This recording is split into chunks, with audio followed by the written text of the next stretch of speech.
Mary Corcoran here. I'm really happy to welcome historian and archivist Catriona Crowe, who's contributed a chapter to our forthcoming book on producing knowledge, reproducing gender, which is really an exploration of the interplay between different kinds of knowledge production in society and the persistence of inequality in society, and in particular gender inequality. So Catriona has contributed a chapter on the importance of access to information for survivors of institutional abuse. So Catriona, can you just maybe tell us briefly what drew you to that subject matter? I've been interested in this subject, Mary, for over 20 years now, well over 20 years, because I used to work in the National Archives, where I discovered a number of files dealing with Irish children who'd been adopted in the United States from the 1940s onwards. And that developed my interest in what was happening in institutions, the main ones being the industrial schools, the mother and baby homes, and the Magdalen asylums, all of which have been subjected to serious inquiries, tribunals of inquiry over the last number of years.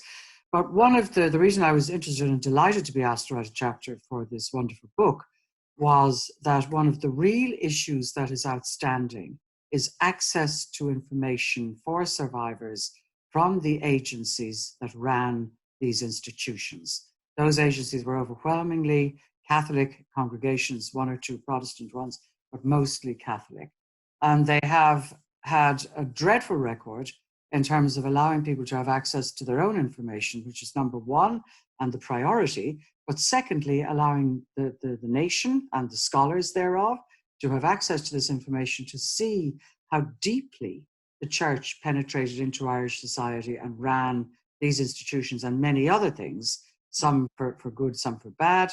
And of course, the emphasis in the end is on gender, the church being in itself a hugely gendered organization with men at the top. That's not to say that many nuns didn't play a serious part in oppressing women and children in institutions. They did.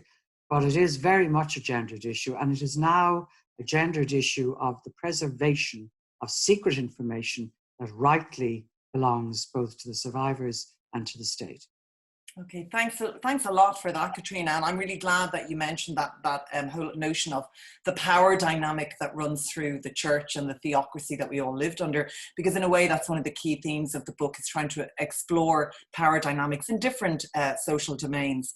Now, I was reading back over your chapter, I was reminded of a message that Jan Ruth O'Hearn, who was a World War II war rape victim, a message that she took from Ephesians 5 to help her to cope in life. And she said, and that message is, the things which are done in secret are things that people are ashamed even to speak of.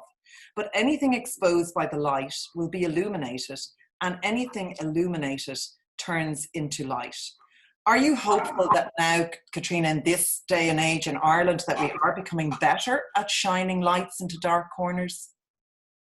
Not so much, actually. I wish I were more enthusiastic about it, but the response of the religious orders to requests for information for survivors who suffered, in many cases, absolutely unimaginable distress and abuse in the care of these congregations does not make me hopeful. And the fact that the state has not stepped in and said, actually, you are running a shadow state, basically. You were administering these institutions on behalf of the state. Therefore, we are going to take over your records and make them available to those who wish to see them. I'm not hopeful about that. I believe there are still many things going on in secret that are not being revealed to us, not least domestic violence, one of the big gender issues, which, as we all know, is rising in a most incendiary way during this pandemic because families are locked up together when they're not used to doing it. There isn't half enough help for women who are threatened by domestic violence in all its aspects, and they are many at this point. So we are better at understanding human rights in the broader sense. It is wonderful, for example, that we repealed Article 42.3, is that what it was? Yeah. It's lovely that I've forgotten now. Ancient history now. Such a horrible thing. Anyway, the 8th Amendment to the Constitution, which of course should never have been there in the first place, let's face it. So it took 35 years to get rid of something that shouldn't have been there. Also, the marriage equality referendum. These are both signs of light, to use that beautiful metaphor that you brought up. And it certainly helps that our younger people are much less inclined to put up with secrecy and shame. And speaking of shame, which was at the beginning of that beautiful quote, the problem with our institutions and what happened to the people in them over all those years was that the wrong people felt ashamed. Mm. Women and children who really had nothing at all to apologize for were made to feel deeply ashamed of their backgrounds, of the fact that some of them may have been born to unmarried mothers, of all kinds of things that had nothing at all to do with real shame. The real shame should have been, and still hasn't been, I believe, felt by those who abused and abandoned and neglected. Okay. Okay, thank you so much, Catriona. I think that was it was wonderful to have you as a contributor to the book, and particularly to bring that perspective to bear on issues of shame and the sort of gender penalty of being a woman in Irish society. So we're really excited that the book will be hitting the online bookstores in the near future.